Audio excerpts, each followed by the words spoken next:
I'm fortunate to come in where there's already a familial connection, right, within the culture, but it's expanding upon that, and we've got to continue to demonstrate that we're seeing you and that we're hearing you and we're meeting each other's needs. Welcome to Work Inspired, a podcast where leaders in business, commercial real estate, technology, and design come together to discuss change, challenge, and opportunity in today's professional world.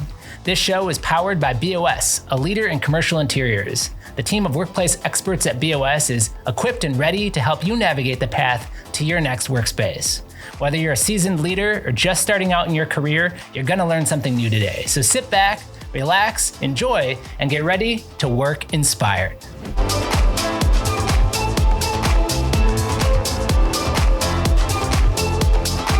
Welcome to Work Inspired. Today we've got an incredible conversation and guest for you. Edward Greene, the Chief Human Resources Officer for Iron Mountain, is here. Iron Mountain is a global organization with over 25,000 employees. They're over 70 years old, and you're going to hear some incredible insights as to how they're handling some of the opportunity and challenges that are presented as it relates to people and ways of working in the modern workplace. Let's get this conversation started. Work Inspired starts right now. Well, Edward, thank you so much for being on the show today. So excited to speak with you about what you and the team at Iron Mountain are doing. Thanks for being on Work Inspired. Pleasure to join you, George.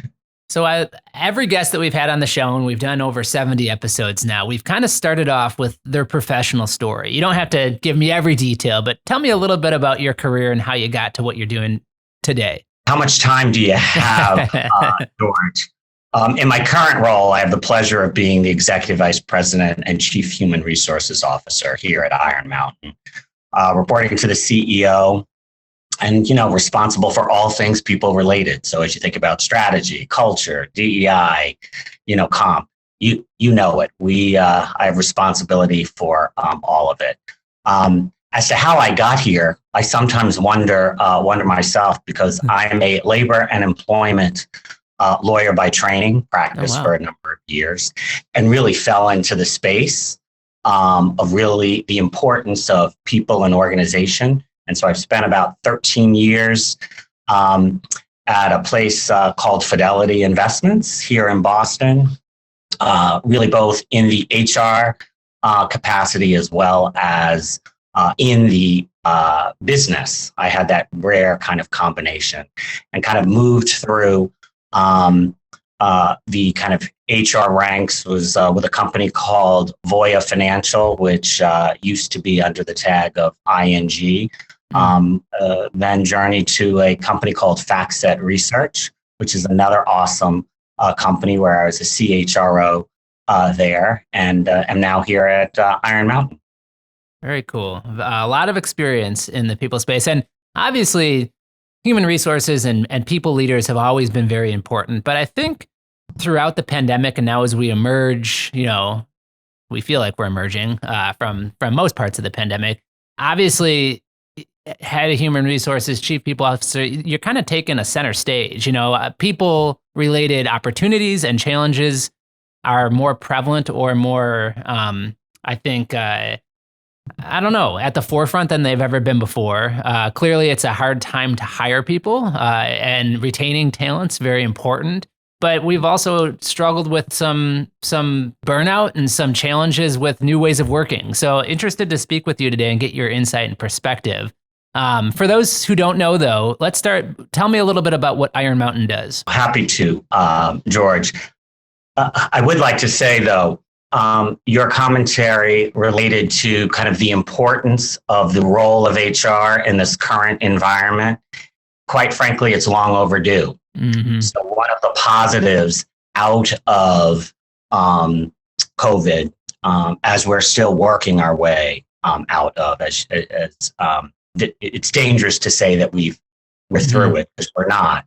Mm-hmm. But the importance of people to organizations, this pandemic has reminded companies why they exist, how they exist, and how they thrive. It's through their people. So having that focus, not taking them for granted, and rethinking what that employee value proposition is incredibly important and incredibly exciting.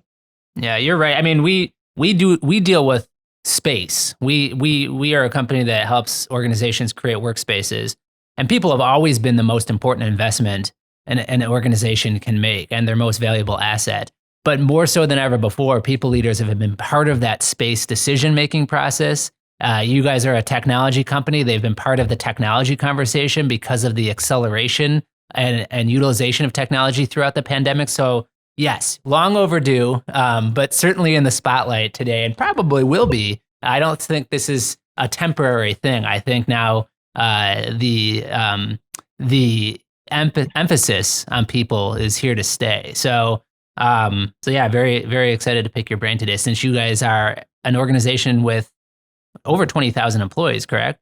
Yeah, so let me share a little bit about Iron Mountain. So over the last 70 years, Iron Mountain's really built a reputation around it being a global paper storage and shredding provider. But today, George, we're much more than that. Our relationships with customers, they've evolved to kind of help them manage a broader set of assets and to help them solve a broader range of problems. So we work with about 95% of the Fortune 1000 companies. Wow. And over the last, exactly. And over the last several years, we've really moved into the space of digital transformation, really kind of focusing on IT asset disposition, fine arts and entertainment services, and data centers and the like. So we're developing new technology-enabled products and solutions to address the pain points within workplace transformation, data and IT security, business process efficiency, and sustainable products and solutions. But it's based on our legacy storage business as really that kind of core foundation that we are using as insights into the future.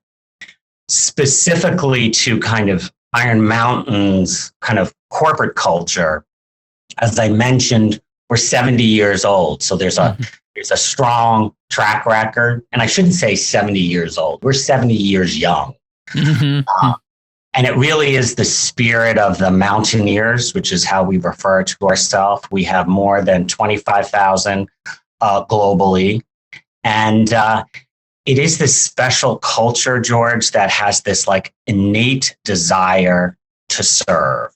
So we're constantly putting ourselves in our customers' shoes, which really allows us to be that trusted partner of choice. So if you think about anything that you really value, we're taking care of it, right? We're storing it. We're protecting it in terms of our rich kind of history. So that legacy of service and care and safety is really embedded in terms of who we are. Yeah, our company, our core business, BOS, is also 74 years old now, I believe.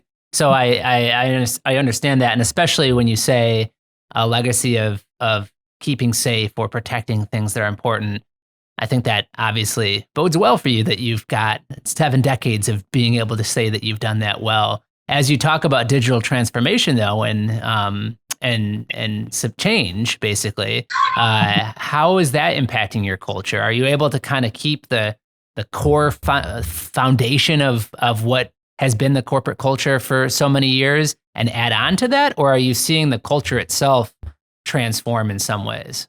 Really all of the above, George. When we think about culture, that, Peter Drucker's statement, culture eats strategy for breakfast. So let's just say, I think it's real clear from an Iron Mountain perspective, the importance of culture. And we are, to your point, as we are evolving as a company, we're ensuring that our culture also evolves. And that's what's really exciting, particularly at this point and time. That culture here is very familial with that kind of rich history, but we are really injecting kind of the culture of learning. So how do we continue to grow? For anybody that might be paying attention to brands, we used to be a single mountain when you see the Iron Mountain logo. And now that I've mentioned it, and to your listeners, this will trigger, our new logo is a mountain range, which really is to connote to really signal the expansion and the growth of who we are and who we aspire to be. That goes hand in hand with the culture, in terms of focusing even more with a level of intention on our employees. What are their needs, desires, and how do we deliver on that within the Iron Mountain company? It's interesting when you think about culture for most organizations. I mean, we had the head of operations for Fender on the show this season, and that culture is clearly one of musicians and music, and there's a passion for that, and it's really life kind of transcending into work, right? We also had a guest on the show who was the CEO of a company that does forests. So you get a lot of people that are very passionate about the outdoors and the environment. But for most businesses, I don't think it's that clear of a connection from the corporate culture to the individual passion of the employee that works there. As an HR leader, especially for one that looks after an organization with so many employees or mountaineers, I'm not sure, is that what you called them? How do you kind of blend the culture piece into either your hiring practices or you said training and development? How do you strengthen and keep that culture strong and a real part of your people strategy? George, what I think is so important when we talk about culture, it's not this amorphous thing, right? It really is who we are. It's got to be literally embedded in absolutely everything that you do. So take, for example, kind of looking at this environment. Everyone's talking about, the great resignation and the departure of key talent. It's very understandable when we have and continue to experience major change in the world around us, however you want to define that, social unrest, the pandemic, etc. But people begin to think and reflect what matters most to them. And when they start thinking about the job, they start thinking about the culture, what it feels like to work at their establishment. So for us, for our mountaineers to understand, what does that feel like? What's the actual experience? And then you have to demonstrate it. So it's not enough to say it and feel it. You have to actually have it show up. So for example, for our employees that are here, we have a huge focus, or I should say renewed focus on learning and development. So we have a growing team around our global talent and learning solutions. We have built out a new management development program that we call the MDP, which is a real intense 12-week learning experience. It's supported by LinkedIn Learning. We give them an assigned learning path, and we really move them through, and then we build and support that alumni network as they march through. So it's to really signal to a segment of our population their development is important.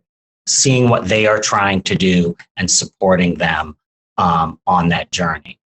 When it comes to hiring, we have really made sure that the questions that we use in some areas, the assessments that we use really align with our culture and values to really ensure that folks that are joining the organization, whatever special skills that they are bringing to the mountain, if you will, we want to make sure they share, right, our core values and can really be part of helping the culture continue to grow. But the root of it, George, is the intentionality, and constantly reminding yourself what you say must translate into what you do. Yeah, that's great. great. That's a challenge every day. Yeah, definitely. Is that a from a leadership perspective, is that an HR led initiative, or is that across the board? Is every leader responsible for making sure that happens? Yeah, that's a great question, George. We are helping to facilitate and enable it. Mm-hmm. But when we think about culture, all of leadership are culture carriers. Mm-hmm. And there is that direct and explicit responsibility for our leaders to really engage with our employees. And we have the benefit of being a global company, and our CEO, who has very much a kind of global mindset, really insists that no matter where your people are, that you are visible, that you are accessible. And now with things opening up from a COVID perspective, many of us out on the road engaging, speaking with our employees, understanding what some of their issues are, and working to solve them collectively. Let's talk about that for a minute. You mentioned wherever you are. And one of the things that we've learned throughout the pandemic is that culture was one of the maybe the biggest challenges of working fully remotely. And as we talk to different companies, each one has kind of started to develop their own unique path back or their unique new way of working, whether it's fully in person, still fully remote, or most in some form of a hybrid capacity. But I'm interested to know, and maybe this is a difficult conversation with your global, footprint, but how is the Iron Mountain team currently working, and what are the plans for the next 6 to 12 months? George, I wish I could tell you I had the magic formula for what the new working kind of cadence is going to be, like moving forward. I will tell you what we're trying to do here at Iron Mountain is empower our managers and our employees with the right amount of information. So what we've engaged in, it's a larger program called Return to Office that we are quite frankly working on and have kept pushing the date out because of the environment that we've been operating with related to COVID. But central to it is to really understand by role, those roles that we know have to be in the office. And if I should have mentioned, for Iron Mountain, we really have a blended workforce. We have our frontline workers who have been showing up every day through COVID to help serve our customers. And then we have the office workers, which really are those that are really directly impacted by this program. But we've segmented our population who needs to be in the office, who definitely can work remotely. And then there's everybody in the middle, the hybrid workforce. And what we are doing is helping to provide some guidelines for our managers, and it's a global program to really enable them to understand where their employees are at, kind of that level of empathy, and what's the kind of working environment we want to create and support. And we've been working with a number of our leaders to kind of implement this program. While we've been working on this, folks have been independently doing some things themselves. And the good news is we've been incredibly successful. So there's a little learning in that we are seeing how creative and responsive and supportive our managers and our employees are in figuring it out together. Yeah, it's interesting. A lot of us, all of us have kind of gone through this whole experience for the first time together, right? And so there's been a lot of listening and learning and reshaping our plans and pushing it out. And it's are you guys thinking? It sounded like you just said that based off of some of the feedback, you're actually asking your Mountaineers, what do they expect when they come back, or what do they want the office to look like? Are you guys planning to implement some of the feedback into changes to your floor plate or your workspace design? We are. We're trying to take in all of the information to really think about what does the workspace look like, and what's the experience that we want our Mountaineers to have. The reality is, with this massive transformation that's happening in the workplace, we would be foolish, right, not to take advantage of the learnings and to incorporate those learnings. Again, when we think about the culture, when we think about being very intentional, this is a great way to demonstrate to our employees we were listening. We see you, we hear you, we value you, and we can demonstrate that. Now, can we do everything? No. But I think it's important that we share, this is what we heard, this is what we can do, and this is why. And George, that's another kind of example in the culture, right? In that feedback loop, understanding about where our Mountaineers are at and supporting them no matter where they are. Yeah, you talked about, we talked about some of the challenges with hiring right now, and you talked about the importance of having some of the questions throughout that interview process and the hiring process be tied into finding people that would be good fit for your culture.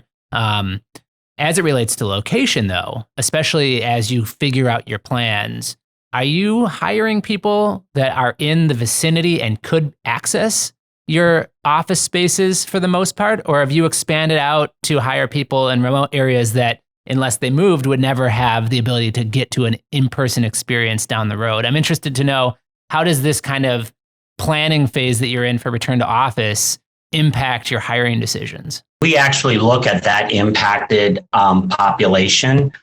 We are actually being very open in the exploration of talent. So in this marketplace, really going after where's the talent located. If it happens to be a role that we could not figure out a way to do it virtually or remotely, we would talk about it. But this has really opened us up to seek out the talent.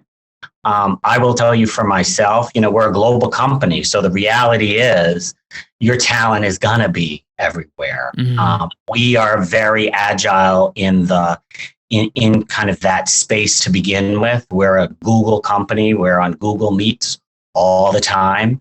And so kind of that shared experience, we're really trying to foster and have it be talent-led as opposed to location-led.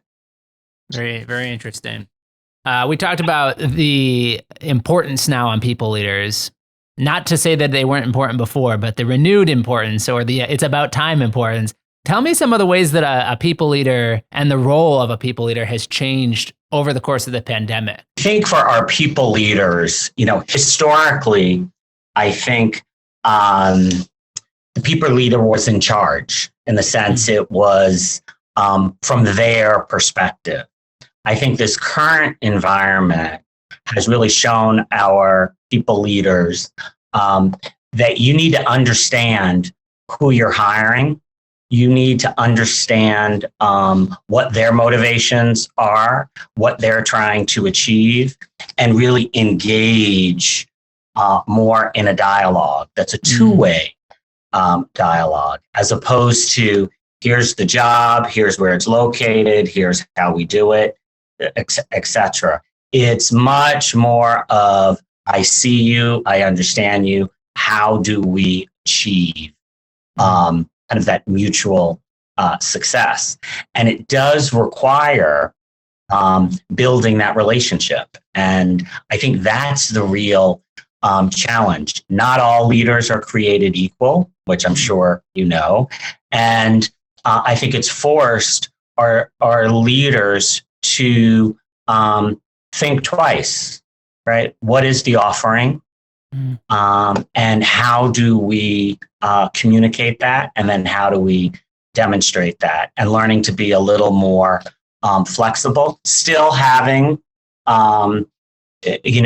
clear outcomes. You're not lowering the bar by any means, but it is engaging more with employees much more intentionally. And so that's why I think when we talk about hybrid environments for those individuals that have that option, you need that to be competitive in this current marketplace. It's going to be table stakes as we move forward.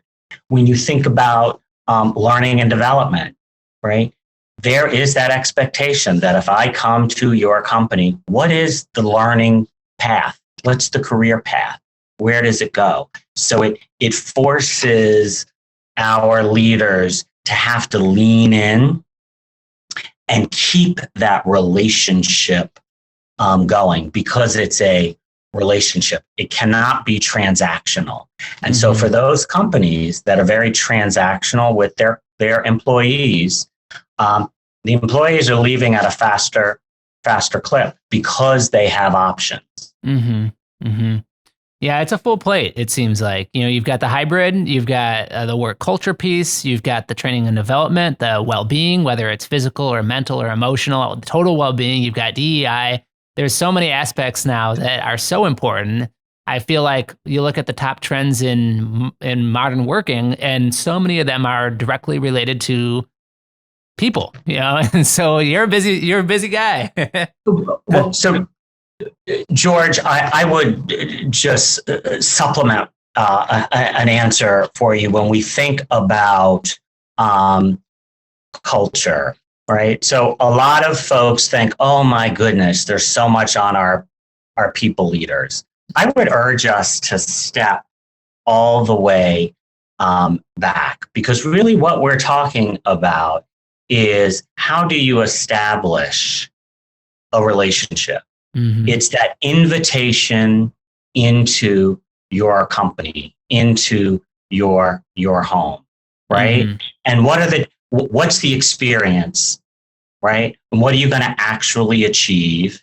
How are you going to be recognized for that achievement? And staying focused on that all the way through. So I don't think it's really as complicated. I think we've been historically trained to think about these relationships as being transactional. And what we're learning, at least here in Iron Mountain, and I think I'm fortunate to come in where there's already a familial connection, right, within the culture, but it's expanding upon that. And we've got to continue to demonstrate that we're seeing you and that we're hearing you and we're meeting each other's needs. Now, by no means have we figured it all out. We have not, but we are committed as a leadership team in our transformation and our evolution. And the first stage is kind of acknowledging where you are, where do you want to go, and then building that strategy and path forward. But we're all in, and you said it earlier, we're all in the people business. So let's focus on the people. And I like that. You got a lot of change, transformation, technology, new trends and aspects. But at the end of the day, it's the relationship. It's about taking care of people and being genuine and being a person, right? So I do like that you distilled it down to that for us, because that is at the core so important. One thing that we didn't really touch on as far as your career and professional path, and I think might be relevant to some aspiring professionals that are listening, is some of the work that you've done on boards throughout your career. And I just wanted to ask you, is that something that you would advise other professionals do? How's that experience been as far as your professional development? I strongly recommend nonprofit board service for any developing leader and leader in general. I've been fortunate in my career, most recently as president of the Board of Trustees at the Museum of Fine Arts here in Boston, which is the fifth largest encyclopedic museum. And the experience that I have gained over the years, it really is, it's hard for me to actually articulate, because it's been so instrumental in how I see the world and how I operate with people. Imagine being around a table before COVID, of really interesting and accomplished individuals in industries that are different than my own, but we all have a kind of shared purpose and mission around art, and its accessibility to the broader public. Your ability to learn how to collaborate, how to share ideas, and kind of help govern and contribute to an amazing institution. It's immeasurable, kind of the takeaways and the learnings that happen. I've sat on a number of different boards, and they're all different, from the American Red Cross to an organization called the Partnership, which focuses really on professionals of color and their leadership development here in Boston, and a few others. And I would say it has made me a stronger leader. It's made me understand other points of view.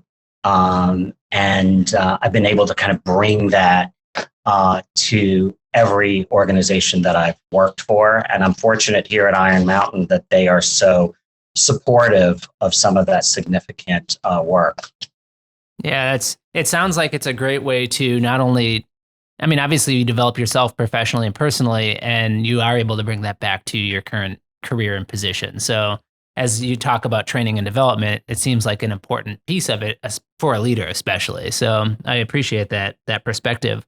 At the end of each episode, we like to ask a couple, I say they're personal questions, but they could be professional in nature. But what's something that you're looking forward to in the next 12 months, in the year ahead? I've got a couple of things. I think really directly related to work, it's launching some excellent enhancements to our physical, emotional, social, and financial wellness programs that we've been working on to kind of support the life changes of our employees since the world has changed so drastically. The need has never been greater for mental health and crisis resources. Just in addition to helping folks manage their day-to-day life. So that's exciting. We're accelerating some things there. On a work and personal level, I'm really excited because I'll actually be taking an expat assignment, and I will be moving to Amsterdam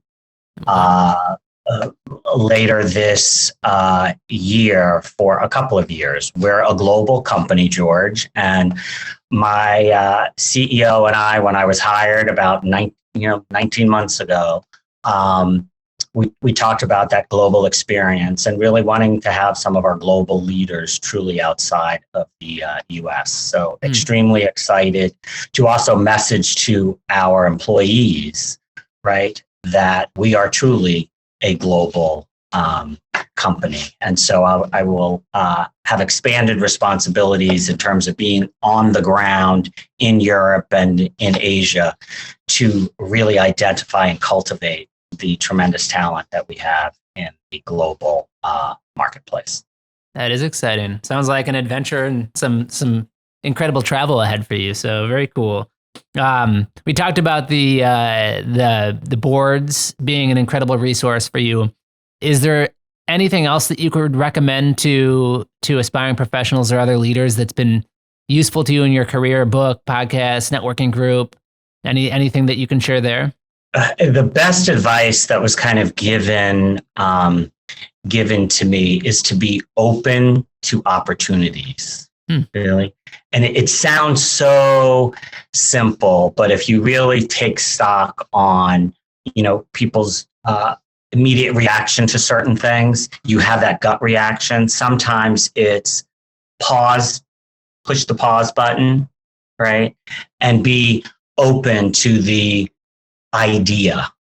And it's amazing what happens when you take that pause, right? You kind of exhale, right? And you then take it in again. And the other thing, kind of a piece of advice that I would give And it's stuff that I talk to my kids about. So I'm fortunate to have two grown kids that I learn a lot from, but it's something that I've always told them. And that really is just to be true to yourself and stand up for what you stand for. Excellent advice. So basically, if someone says, we'd like you to go to Amsterdam for 2 years, you'd be open to that opportunity, right? And take a step back and take a breath and be like, okay. Well, this has been incredible, Edward. I can't thank you enough. It sounds like you and the Iron Mountain team are doing some great things. Congratulations on your success.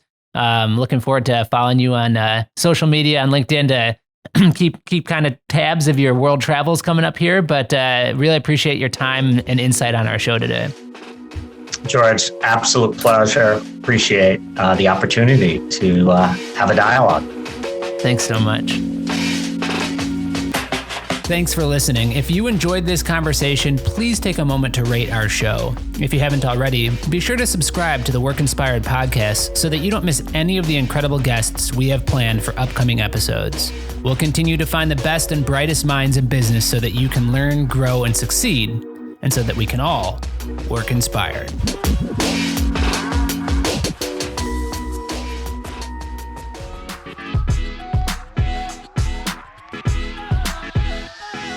Work Inspired is brought to you by BOS, a leader in commercial working environments and a Hayworth best-in-class dealership. Experience our 360 approach and discover the team, tools, and techniques required to navigate the complexity of your next workspace at BOS.com. If you have ideas, feedback, or would like to be featured on our show, please email podcast@bos.com. Thank you for listening. This has been a Workspace digital production. If you're interested in launching a podcast at your organization, please email info@workspace.digital for a free consultation.